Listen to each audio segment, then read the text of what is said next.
Hello everyone, welcome back to Online Help Guide. Today in this video, I'm going to show you how to share an entire TikTok video on Instagram story. So watch this video till the end. First, open your TikTok app. Suppose this is the clip I want to share on Instagram story. Tap on share icon that is on the right side of your screen. A menu will pop up with a lot of options. Tap on save video.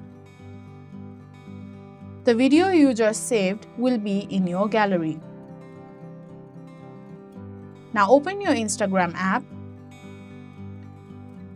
swipe right and open camera.